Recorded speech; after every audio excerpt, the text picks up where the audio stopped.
Hiya besties, hi and welcome to another video on my channel. Today I will be making a dress, not just any dress. I'm going to hand sew with no sewing machine, a historically accurate medieval dress. As you know, this summer has been kind of busy for me as I got married and then we went to Medieval Week for a week, and there I bought some gorgeous pink woolen fabric because I think it's time for a little wardrobe update when it comes to the medieval wardrobe. I have two dresses already, one yellow and one red, one of which was sewn with this same pattern as we're going to use today. This is a historical pattern from the Herjolfsnes findings on Greenland, and today we're going to make this dress again, but in pink, because I can. I mean, why wouldn't I make a pink dress if I can? I also have a little embroidered bag that I want to finish up, so that will be another project for today. So yeah, it's gonna be quite a bit of work, so let's just get straight to it, shall we? Let's go. Let's just start straight away with the main attraction of the video. I am so excited to work on a medieval dress project again. It has been years since I last made one. I've made this pattern before and still have the pattern cut out, so I'm going to work my way through my 3 meters of fabric and get all of the pieces cut out. This pattern consists of a front and back panel, 2 front side gauze, 2 back side gauze, and of course the regular gauze in the front and back pieces. We also have an S-shaped sleeve and also a little gore for the back of the sleeves. Both of my previous dresses were made with buttons down the front, but this time I'm going to keep the front of the dress closed and just add buttons on the sleeves. But more on the buttons later. With the pieces all cut out, I'm going to go straight into basting the pieces together. Now, this is where we don't go 100% historically accurate. I'll use a bright blue synthetic thread for this. It's fine, nobody has to know. How will they know? Not like I broadcasted me doing this to the entire internet or anything. Anyway, basting is super quick, as I'm just making a running stitch and soon we have an actual dress. And time for a first fit check. Ah, I love it so much, it's a perfect fit. Awesome, that means we can get onto the actual historical part of the sewing process. I'll be using a thin white linen thread, and before sewing with it, I wax it with a piece of beeswax. This makes it easier to work with and adds a protective coating to the thread so it will hold up better. Then I attach my thread and start sewing. There are different methods and stitches you can use for hand sewing, but my stitch of choice is backstitch, and I make teeny tiny stitches in and as straight line as I can manage. You may also spot a leather piece on my ring finger. This is a sewing tool I made many years ago, and it's to save my finger and nail from getting worn when pushing the needle through the fabric. A thimble or wrapping the finger in a plaster would work just as well, but I love my little leather thimble. After a while, I also ended up having to wrap my pointer finger on the other hand as I kept poking myself with the needle. I just used washi tape for this and it helped a lot. But yeah, now we have a lot of sewing straight lines to do, so let me just zoom through that. I love a good repetitive task.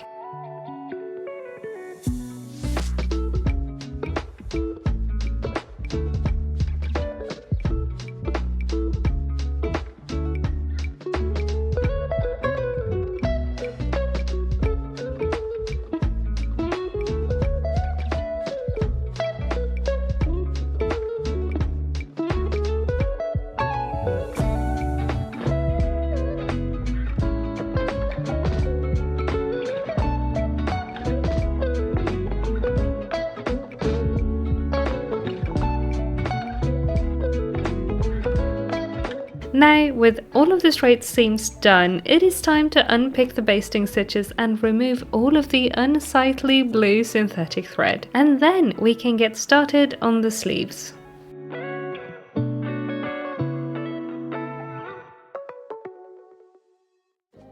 Sleeves often make me a bit nervous as I've found them difficult to fit before, but I'll follow the pattern extra carefully this time.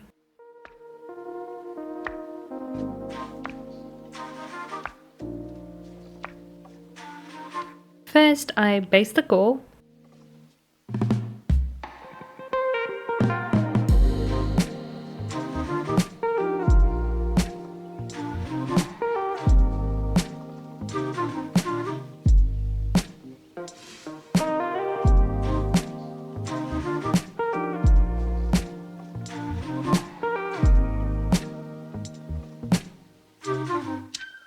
and then I basted and did the actual seam of the sleeve until about elbow length. Again, I will be adding buttons, so I'm not sewing down the entire sleeve.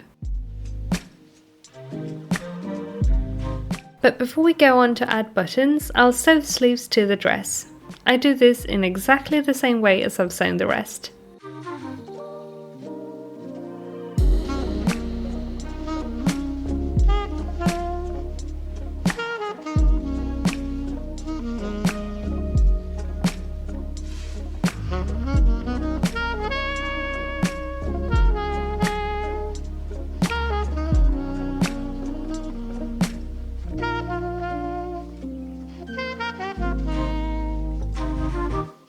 Fit check, and it's good. A little baggy in the sleeves, but I'm also not wearing a shift under it right now. One thing I need to change though is the length of the sleeves. They are far too long, so I'll be chopping off 5 centimeters along the bottom of the sleeve, following the shape of the pattern.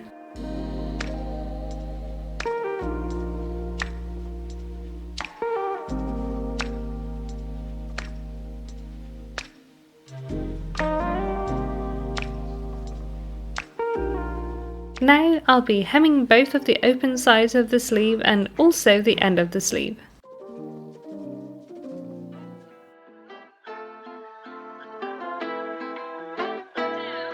For my hems and also later for filling my seams, I am switching up my thread. Instead of linen thread, I'll be using silk thread in a matching colour to my dress. I've never used this thread option before, but OMG how smooth and silky. It's definitely not the last time I'm using silk thread.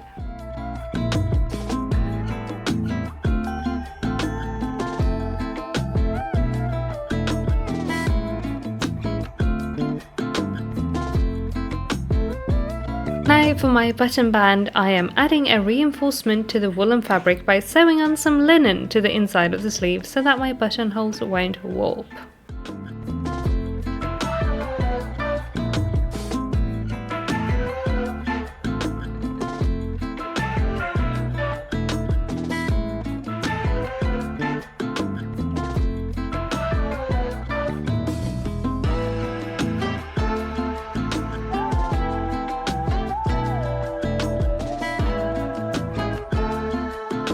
Then we make buttons. Yes, you heard it right, we are making buttons. I'm using scrap fabric from the dress, and this roll of washi tape is the perfect size for the buttons I want to make. I am making 20 buttons, 10 per sleeve, and again I'm using waxed linen thread for this. I make a running stitch around the circle I just cut out, about 5mm into the piece. Then I pull the thread so that it bunches up like a little dumpling.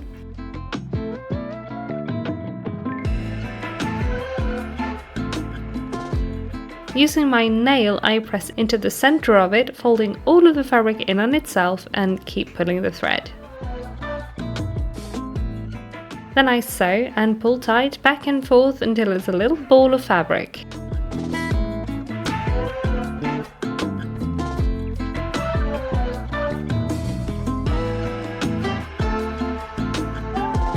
And literally that's all there is to making a button. I leave the thread attached as I'll be using it again to attach it to the sleeve.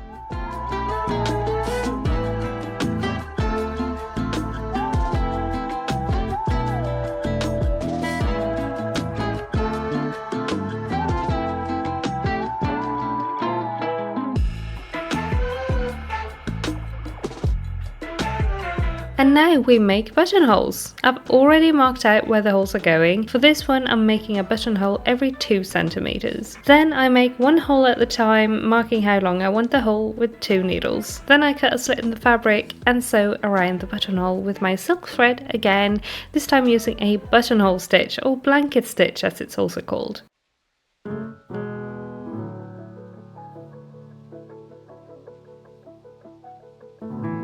I repeat this process again for all of my buttonholes.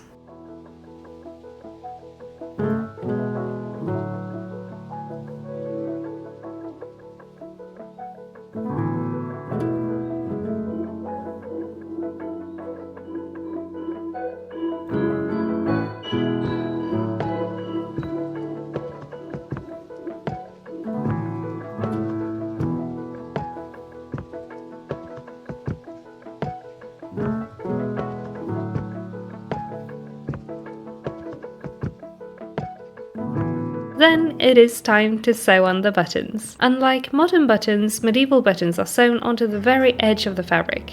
Again, I have marked out where my buttons are going, and then with the tail I left on each button, I am sewing it to the sleeve. I leave about 5mm between the button and sleeve as I'm sewing, and once I've sewn through the button and sleeve a few times, I wrap the thread tightly around the exposed thread and pull tight.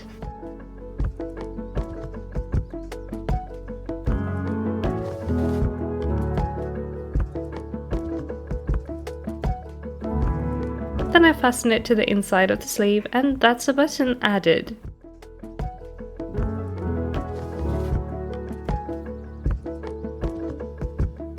Now I'm going to be starting the process of felling the seams and hemming, starting with the neck and shoulders. Felling seams is an important step both for durability and general look of the garment. The fabric will lay flat and fall nicely. I trim one side of the seam allowance, and then I fold the longer side over the one I just trimmed, fold the raw edge in and sew it down using a whip stitch. I try to be careful so that the stitches won't be super obvious on the front of the dress, but I'm also again using the silk thread, so even if the stitches show through, they are the same colour as the fabric. Then for the neckline I am kind of rolling the hem and again whip stitching it down with the silk thread. The rest of the seams will be felled the exact same way, and I like to face the seam allowances either away from the front or in the direction that will give the most support to the seam. For instance, the sleeves will be felled toward the bodice. But this is hours upon hours of more repetitive sewing, so for now, let's move on to finishing up my little embroidered bag to switch things up a little. This is a project I started way back in 2019, either 2018 or 2019. At a first glance, it looks like the embroidery is finished, but if we look closely, this is all actually exposed light blue Aida cloth. Today we are filling all of it in so that we can actually have a finished project, and I am filling it in with exactly the same color.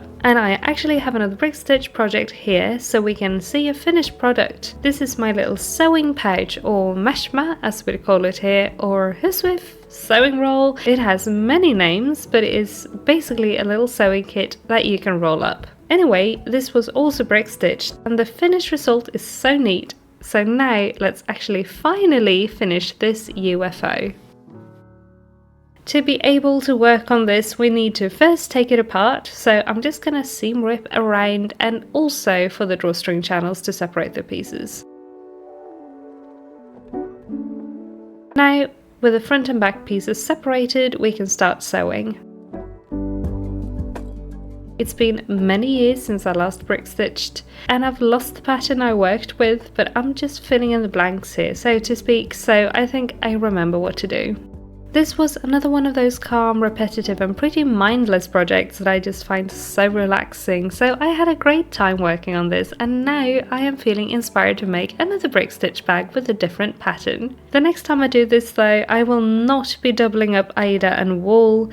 I don't know why I thought this was a great idea when I started this project, but I did, and it's very thick and very stiff. Not much can be done about it at this point though, and it's the perfect size for my phone, so I'll finish this one regardless. But I feel like a mint, dark pink and white pouch would go great with a pink dress, right? So maybe we have a new project on the horizon. Anyway, before that can happen, we need this one to be finished, so let's continue on. With the help of Elsa, of course. Drop an Elsa emoji or some snowflakes in the comments for Elsa.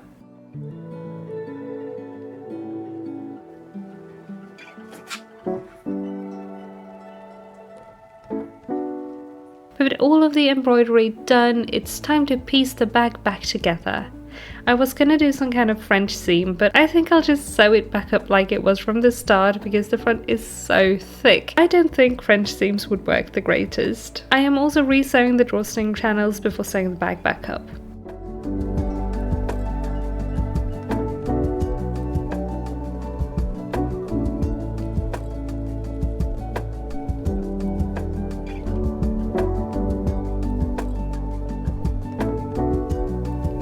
And now with the bag back in one piece, I want to add some decorations to it. So I'm digging out the floss I used for the drawstring. Oh no. Okay, first we untangle thread.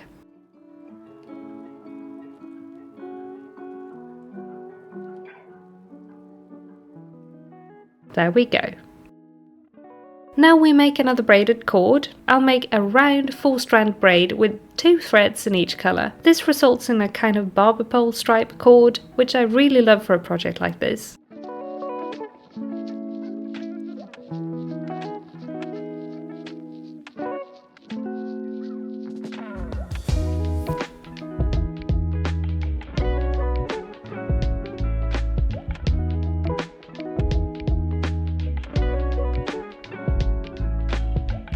Now I'll sew this to the outside of the bag, and then I'll add 3 tassels to finish up the project.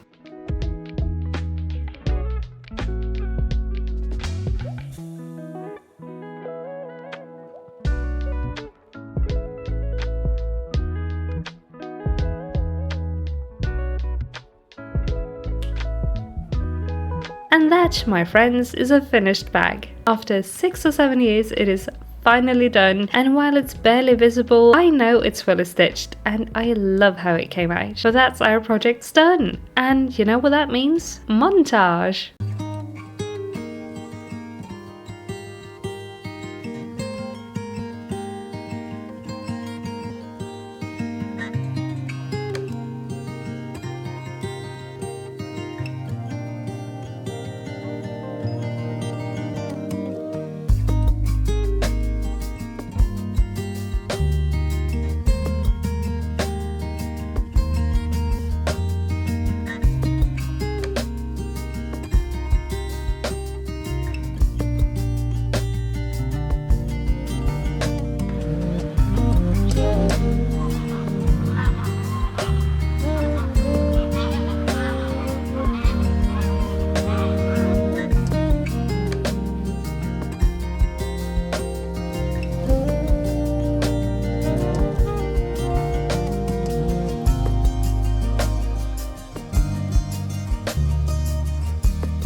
Oh my goodness, besties! I am so excited to be done with both of these projects, and honestly I think this is the quickest I've ever sewn a medieval dress. Not just because I made it for the video, but also because I've just been so excited to work on it. It's like, it's the perfect shade of pink. Hello! I'm so glad I decided to do this, and I am so happy to have a third dress to add to my outfit lineup for the medieval events that I go to, which aren't 2 events, but whatever. But yeah, I'm really happy to have this, and I love the colours so much. I am also happy because I have quite a bit of leftover fabric, so I can totally make a small project with that. But yeah, dress. It's really comfortable, and this wool is also super light and thin, so I think it's going to be perfect to wear in summer for next medieval week. And the bag. I am so pleased to be finished with this finally after 6 or 7 years. It's bothered me for all these years, the fact that it's not been finished, the fact that all of this light blue has been just fabric, Aida cloth, but now it's fully stitched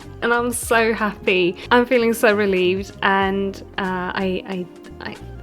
the details, I love it. But also, like I mentioned, I kind of want to make another one now as well. Oh well, that's a problem for future me. I do have more medieval whips hanging about somewhere in the flat, so maybe another day we can work on more projects. I am also full of inspiration for new projects as well. Like, I want to make a 1500s dress and build on my Viking wardrobe, make an actually historically accurate leather belt bag, and so many more things. But anyway, we made some stuff today. And I am happy, and I hope you enjoyed watching me make it. Also, OMG, OMG, I'm so happy to be back to posting. Now, this video took longer than I had planned to make, so apologies for this being out way later than I'd said it would be, that I'd said from the start, but okay.